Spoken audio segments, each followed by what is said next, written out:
Bismillahirrahmanirrahim. Alhamdulillahi rabbil alamin. Wa bihi nasta'in ala umurid dunya waddin. Ashhadu an la ilaha illallah wahdahu la syarika lah. Wa ashhadu anna sayyidana Muhammadan abduhu wa rasuluh. Allahumma salli wa sallim wa barik ala sayyidina Muhammad wa ala alihi wa sahbihi ajma'in, amma ba'd. Yang kita hormati dan kita cintai para habaib, para alim ulama, muhibbin, hadirin hadirat rahimakumullah. Puji syukur selalu kita haturkan kehadirat Allah Subhanahu wa ta'ala atas limpahan karunia yang tak henti-hentinya kepada kita. Dan juga salawat dan salam selalu kita haturkan kepada junjungan kita Nabi besar Muhammad sallallahu alaihi wasallam dan kepada seluruh keluarga, para sahabat, zuriat dan pengikut beliau ila yaumil qiyamah. Para muhibbin rahimakumullah, as-salis wal 20 min surahil Quran, suratul Mu'minun, makiyatun, ayatuha 18 wa mi'ah.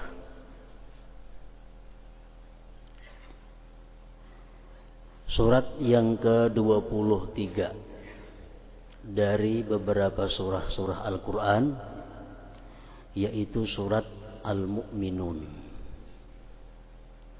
Surat Al-Mu'minun ini diturunkan Allah kepada junjungan kita di Mekah. Ayat-ayatnya berjumlah 118 ayat.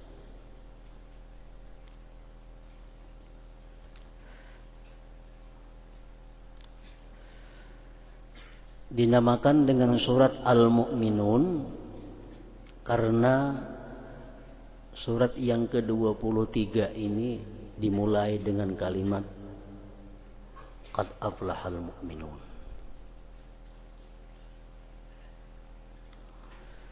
Qad aflahal mu'minun artinya sungguh beruntung orang-orang yang beriman.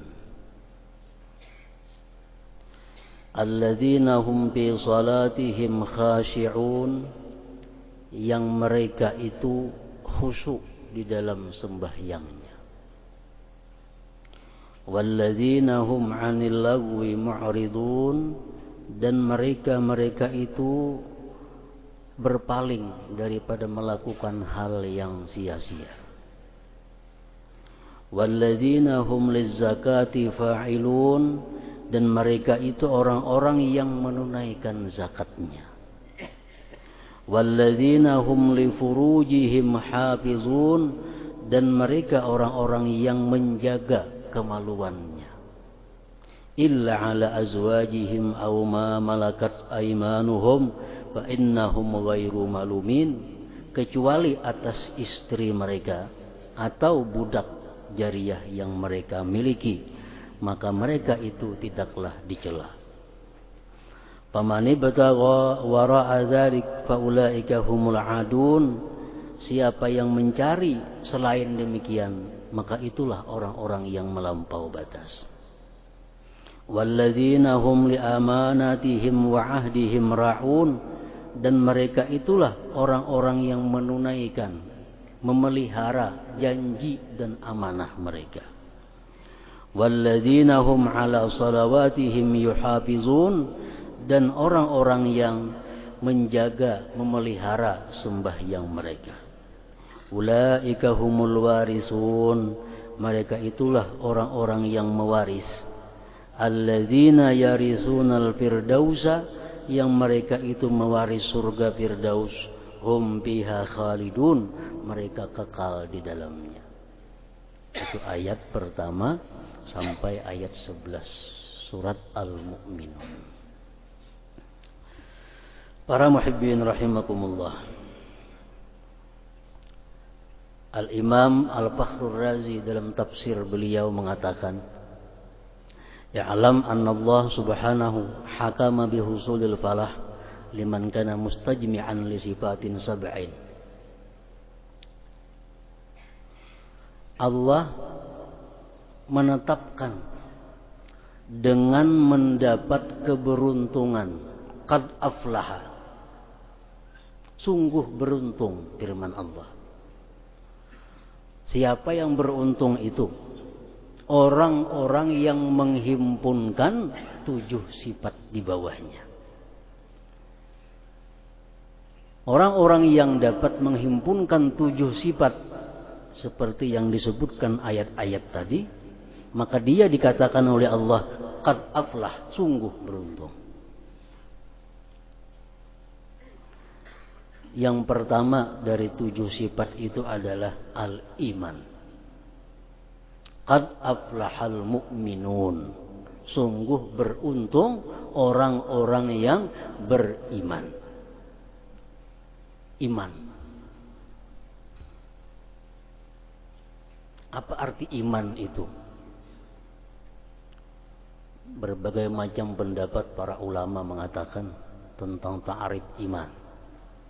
Di antaranya Asy-Syaikh Al-Jarjani mengatakan dalam ta'rifatnya, al-iman itu adalah wal i'tiqad bil qalbi wal iqrar bil lisan. Iman itu artinya meyakini di dalam hati dan mengakui dengan lisannya. Iman. Nah, apa yang diimani? Apa yang diyakini? Apa yang dipercayai? Rasulullah SAW bersabda, antu'mina billah. Pertama kamu beriman dengan Allah. Mengapa beriman lawan Allah? Bahwa Allah itu ada. Bahwa Allah mempunyai segala macam sifat-sifat keagungan dan keindahan, kesempurnaan. Allah mustahil bersifat kekurangan, aib dan celah. Itu kita percaya. Pertama, iman dengan Allah. Wa malaikatihi, dan beriman dengan malaikatnya. Bahwa ada makhluk Allah yang namanya malaikat. Malaikat makhluk yang tidak pernah maksiat kepada Allah.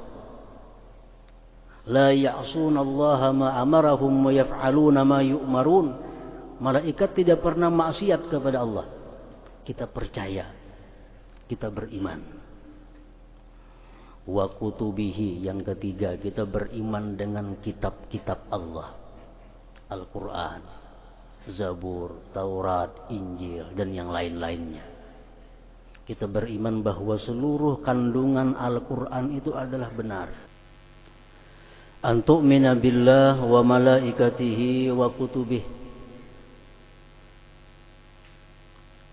Kita percaya, kita beriman dengan kitab Allah subhanahu wa ta'ala. Wa rusulihi, kita beriman dengan rasul-rasul Allah. Wal yaumil akhir, kita beriman dengan hari kiamat dan yang ada di dalamnya daripada surga, neraka, hisab, mizan dan sebagainya.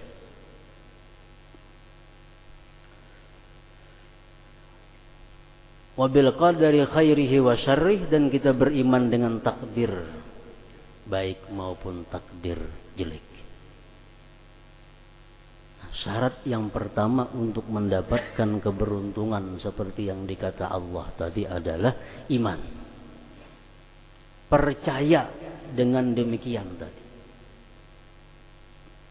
Percaya bahwa Allah ada, percaya bahwa Allah selalu mengetahui apa yang kita lakukan. Percaya bahwa Allah selalu melihat apa yang kita kerjakan. Percaya bahwa Allah tidak pernah menyalahi janjinya.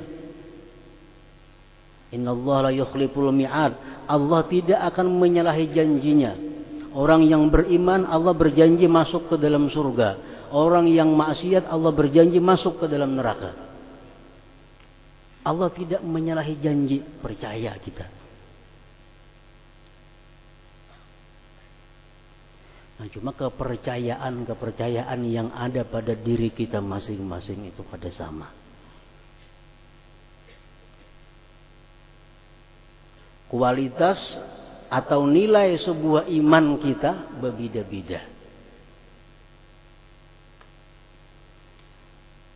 Ada percaya bahwa berzina itu haram. Dan berzina itu mendatangkan murka Allah. Dia percaya Allah mengharamkan zina, dia percaya. Tapi dia masih mau melakukan zina. Dia percaya bahwa Allah melarang riba. Dia percaya bahwa setiap yang riba itu ujungnya adalah neraka. Dia percaya. Tapi dia tidak bisa menghindarkan dirinya daripada riba. Nah, ada orang beriman seperti itu. Dia percaya bahwa sembahyang 5 waktu adalah perintah Allah yang wajib dilaksanakan. Percaya. Tapi kadang-kadang dia ingkar dengan sembahyang 5 waktu. Kenapa iman seperti ini terjadi?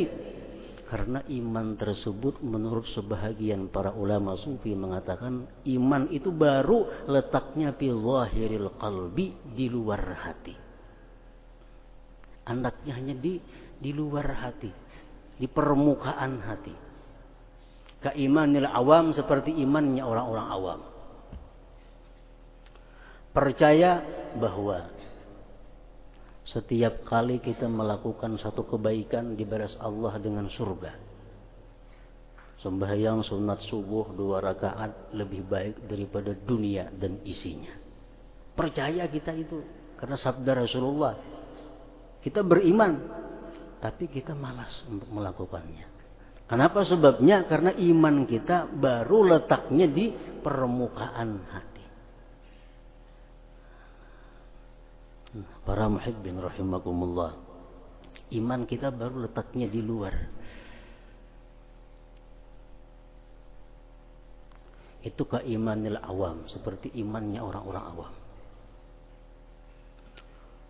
Orang-orang Islam yang melakukan maksiat kepada Allah, dia percaya bahwa Allah itu ada, Allah melihat, Allah percaya, tapi tetap berani melakukan maksiat karena imannya baru di zahiril qalbi.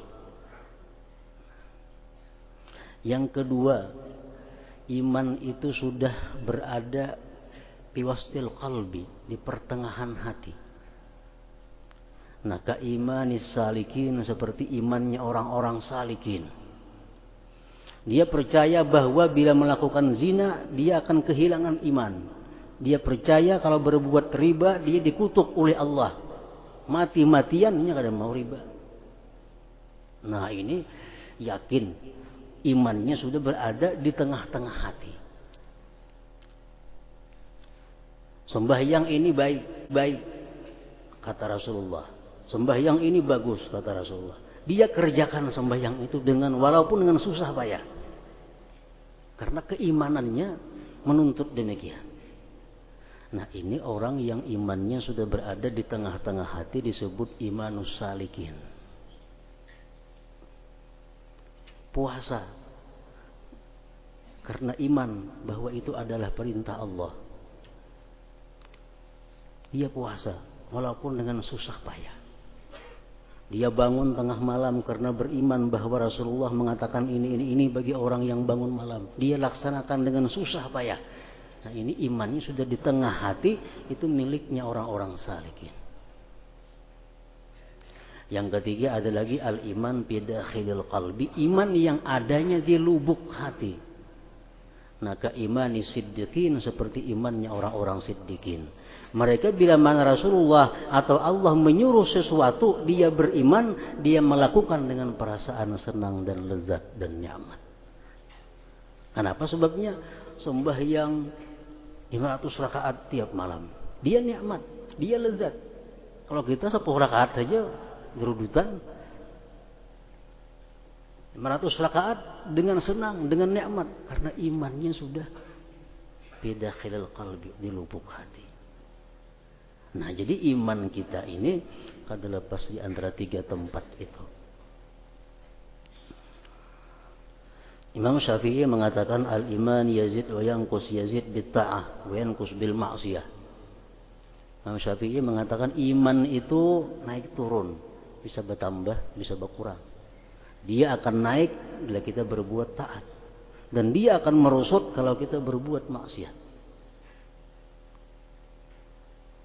Nah, jadi iman yang letaknya di luar hati tadi seperti imannya orang awam. Ini kalau dipupuk dengan taat, dipupuk dengan kebaikan, dia bisa pindah tempat ke tengah hati. Tapi kalau dia melakukan maksiat, bisa hilang imannya daripada hatinya. Nah, iman itu bisa bertambah, bisa berkurang nilai kualitasnya. Kalau iman yang nilainya di bawah pada 5, itu andaknya cukup di luar hati. Nilai iman yang sudah 6-7 itu bisa andaknya di tengah hati. Iman yang nilainya 7 sampai seterusnya bisa letaknya di lubuk hati. Nah, kalau kita hendak membaguskan kualitas iman kita, tidak ada lain memperbanyak taat kepada Allah Subhanahu wa taala, supaya iman kita ini berpindah, jangan hendak di luar hati ini itu berandak, supaya masuk minimal ke tengah-tengah hati kita. Rasulullah SAW bersabda, jaddidu imanakum aksiru min qawli la ilaha illallah. Rawahul Hakim. Kata Rasulullah, perbaharui iman. Maksudnya perkuat iman dan perbanyak mengata la ilaha illallah. Nah, mengata la ilaha illallah termasuk taat. Makin banyak kita kata, makin menumbuhkan iman seseorang. Nah, pertama iman. Untuk mendapat keberuntungan yang dikatakan Allah tadi aflah, pertama iman. Yang kedua al-khusyu' fis shalah, khusyuk di dalam salat. Wal alladzina hum bi salatihim khashi'un, orang-orang yang khusyuk dalam sembahyang.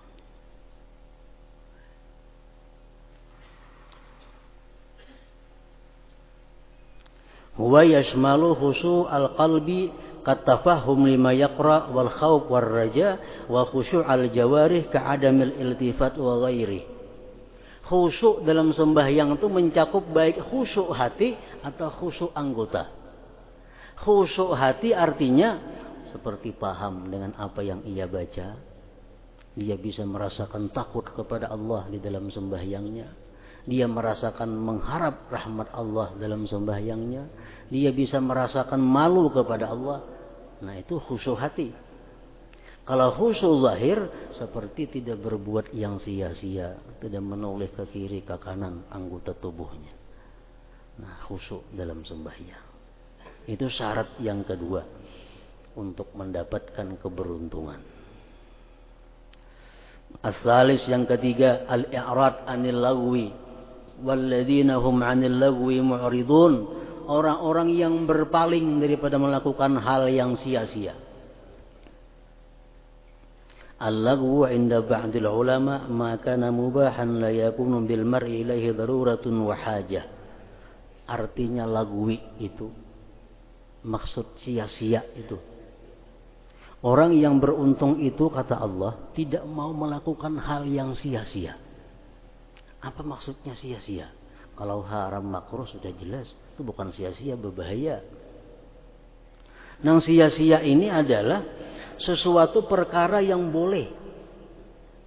Yang boleh, yang bila kita tinggalkan tidak akan membahayakan kepada kita. Yang kita lakukan tidak ada manfaat untuk kita. Nah, itu sia-sia. Becatur sia-sia. Betang harianan di warung becatur rupiah tak pahalang. Beribun, badum. Itu kada beruntung. Itu manusia rugi. Allah mengatakan, qad aflah, sungguh beruntung orang yang kadang mau bercatur, kadang mau beribun, kadang mau biliar, macam-macam. Sungguh beruntung orang yang berpaling daripada itu. Para muhibbin rahimakumullah, Rasulullah sallallahu alaihi wasallam pernah duduk dengan para sahabatnya di Masjid Nabawi. Lalu Rasulullah berkata, "Inna awwala man yadkhulu min hadzal bab rajulun min ahlil jannah." Hai sahabatku, orang yang pertama masuk dari pintu itu adalah orang ahli surga. Siapa yang masuk nih di lawang itu adalah orang ahli surga. Sahabat lu jangannya siapa yang masuk kira-kira di lawang itu. Padahal Abdullah bin Salam masuk sekalinya Abdullah bin Salam. Berarti dia rajulun min ahlil jannah, orang ahli surga. Setelah itu sahabat datangan lawan Abdullah bin Salam. Betakun apa amalan pian, apa pekerjaan pian, sampai-sampai Nabi mengatakan pian laki-laki surga. Abdullah bin Salam menjawab, pertama salamatus sadri, selamat hati daripada berniat tidak baik kepada kaum muslimin. Dalam hatiku kadada kepingin orang mukmin, orang muslim itu rugi. Dalam hatiku kadada kepingin orang muslim itu celaka. Dalam hatiku kadada orang muslim itu sengsara. Semua aku ingin orang beriman itu baik, makmur, bahagia. Nah, selamat hati. Yang kedua, watarku ma la ya'ni, meninggalkan yang sia-sia. Meninggalkan yang kadada manfaatnya. Itu sebabnya beliau dikatakan Rasulullah rajulun min ahlil jannah. Nah, yang ketiga tadi. Yang keempat, ada zakat ar-rabi, ada zakat menunaikan zakat. Walladzina hum lizzakati fa'ilun, mereka orang-orang yang membayar zakatnya. Orang yang berzakat Allah menyebut aflah, beruntung. Zakat kalau berfitrah nyaman aja 3,5 liter. Bisa duit 1 juta, zakatnya selawi 1.000, inting aja. Bisa duit 2 juta, zakatnya 50.000, kada jadi masalah. Kalau bisa duit 10 miliar, berapa zakatnya? 250 juta. Berat jadinya. Orang yang berzakat Allah mengatakan aflah, beruntung juga. Yang kelima, al-khamis, hifzul farji amma harramallah, menjaga kemaluan daripada yang diharamkan Allah. Zina misalnya, liwat, sihak, laki-laki sama laki-laki liwat, perempuan sama perempuan sihak. Orang yang beruntung dia menjaga farajnya daripada hal-hal seperti itu. Rasulullah bersabda, man zana aw syaribal khamra naza'allahu minhul iman kama yakhla'ul insanul ghamis min ra'si, rawahu Abu Daud. Barang siapa berzina atau minum arak, Allah cabut iman sebagaimana seseorang laki-laki melepaskan gamisnya daripada kepalanya. Kan enggak macul gamis no, dari kepala Allah. Nah, macul gamis. Sama orang berzina, imannya dicabut oleh Allah Subhanahu wa taala. Orang yang beruntung tidak akan melakukan itu.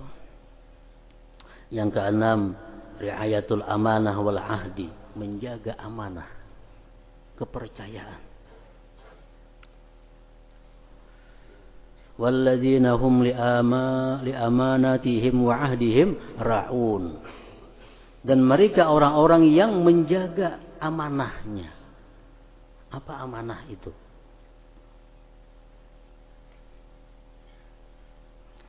Qaraddil wada'i, seperti mengembalikan barang titipan. Mengembalikan barang titipan, barang pinjaman. Kita minjam pun orang, itu amanah, mesti dibulikakan. Orang menitip barang lawan kita, itu amanah. Kalau orangnya mengambil satu saat, kita mengembalikan. Wa tarkit tatfif fil kail wal wazni wal zira, meninggalkan mengurangi pada takaran, timbangan, ukuran. Dijual beli. Jangan kurang takaran, ukuran, timbangan. Duitnya pun jangan ada nang palsu dibuat membayarnya. Amanah. Wa adlil umara fir ra'iyah, dan adilnya pemimpin pada rakyatnya. Amanah. Jabatan-jabatan yang disandang oleh para pejabat-pejabat itu adalah amanah. Kalau mereka ingin beruntung, mereka tunaikan amanah itu dengan sebaik-baiknya. Mereka jaga amanah itu jangan sampai dikhianati. Kekayaan, amanah. Kepangkatan, kedudukan, amanah. Kita dipinjami orang barang, kita dapat amanah. Kita diandaki orang barang, dapat amanah. Nang mesti dipelihara. Jangan sampai kita menganggap bahwa kalau kita diunjuki orang, diinjami orang sepeda motor, dianggap suatu kenikmatan. Bukan. Itu amanah. Jangan suka kita diandaki orang kendaraan, empat maandak lah jurona, pakai aja, jangan suka. Itu amanah. Rasulullah SAW bersabda dalam hadis riwayat Tirmidzi mengatakan, "Idza fa'alat ummati 15 khaslatan halla bihal bala." Bila memperbuat umatku 15 perkara ini, maka sudah sah mereka dituruni bala. Sudah halal dapat bala. Kalau umatku sudah melakukan 15 perkara. Pertama, idza kana al-maghnam duwala. Yang pertama, idza kana al-maghnam duwala. Artinya apabila kekayaan negara itu hanya dinikmati oleh orang-orang kuat. Ampun siapa tambang batu bara itu? Ampun si anu, bukan orang-orang kuat. Ampun siapa tambang timah itu? Ampun anu, sanak gubernur. Ampun siapa itu tambang ini? Ipar bupati. Kekayaan negara cuma dinikmati oleh orang-orang kuat. Nah itu. Kada bakal bisa tambang, irti maginnya. Orang-orang kuat na ampunnya. Kekayaan negara. Idza kana al-maghnam dual. Satu. Yang kedua, wal amanah maghnama. Orang dapat amanah merasa beruntung. Orang diangkat, pembakal diangkat jadi camat, sujud syukur, luput ngarannya. Sujud syukur dapat nikmat. Terhindar daripada bala, dapat nikmat yang kada dikira-kira, sujud syukur. Kalau kita dilantik untuk menjabat jabatan, itu amanah, bukan sujud syukur, istighfar. Nah, itu salah. Kalau sudah kita menganggap orang jadi ini untung, jadi itu untung, nah, dua macam sudah kita ada. Amanah dianggap keberuntungan. Wa zakat maghrama. Yang ketiga, zakat dianggap kerugian. Bila pacang zakat bebicik kepala. Kenapa? Ini rugi, mengurangi harta. Padahal ini kada beriman dengan Al-Quran. Allah mengatakan zakat itu membersihkan harta dan menyuburkan harta. Ini ada menganggap ini satu kerugian. Nah, biasanya tiga. Yang keempat dan kelima, wa ata'ar rajul zawjatahu wa aqqa ummah. Nah, seorang laki-laki itu lebih taat kepada istrinya daripada ibunya. Ketiga dan keempat dan kelima, mentaati seorang laki-laki akan istrinya dan durhaka kepada ibunya. Dia selalu berusaha menjaga kesenangan istri. Mama nomor 2, senang ada senang ada penting. Yang penting bini jangan sampai sarik. Bini jangan sampai kecewa. Ibu nggak jadi masalah, mama nggak jadi masalah. Yang keenam dan ketujuh, wa barra sadiqahu wa jafa abah. Dia berbuat baik kepada kawan, tapi berbuat renggang kepada bapaknya. Nah, kalau urusan kawan, mati-matian membela. Kalau sudah kuitan,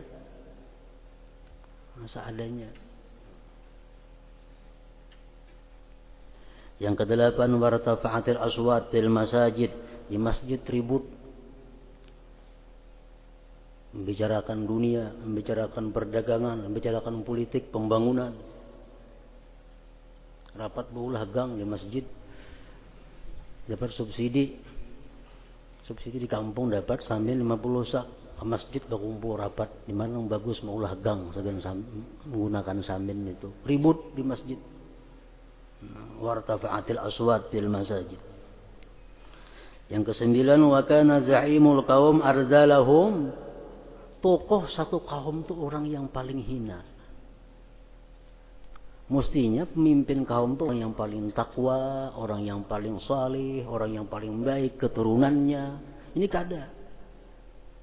Siapa yang jaga? Pemimpin. Yang ke-10, wa ukrimar rajul makhafata syarrih. Seseorang itu dimuliakan bukan lagi karena dia ulama. Seseorang dimuliakan bukan lagi karena dia habaib, tapi dimuliakan seseorang karena takut kejahatannya. Orang ini kalau kata dimuliakan bisa menampiling, Allah dihormati. Nah, yang ke-11, wa syuribatil khumur. Arak di mana-mana sudah lumrah. Minuman-minuman keras, obat-obat terlarang di mana-mana sudah ada berhasil lagi. Yang ke-12, kalau bisa harir, sutra-sutra dipakai laki-laki. Yang ke-13, 14, waktu khizatil kainat wal ma'azib, dibikin biduan-biduan, dibikin hiburan-hiburan alat musik. Ada sekolahnya. Orang hendak jadi biduan, ada sekolahnya. Orang hendak main gitar, main suleng, ada pendidikannya, dibikin. Ada sekolah untuk melatih suara menyanyi, ada sekolah untuk main urhan, main drum, macam-macam. Dibikin, sekolahnya dibikin. Yang ke-15, wala'ana akhiru hadhil ummah awwalaha. Melaknat ini umat kepada orang-orang yang pendahulu mereka. Sahabat-sahabat, para tabi'in, macam Imam Syafi'i, dianggap biasa. Imam Maliki dianggap biasa karena menghormati kepada orang-orang yang terdahulu. Nah, kalau satu kampung terhimpun 15 perkara ini, dia berarti sudah menandakan berani menentang azab Allah Subhanahu wa taala. Nah, para muhibbin rahimakumullah. Nah, selanjutnya adalah surat yang ke-24 daripada surah-surah Al-Qur'an, surat An-Nur. حضرة النبي صلى الله عليه وسلم الفاتحة.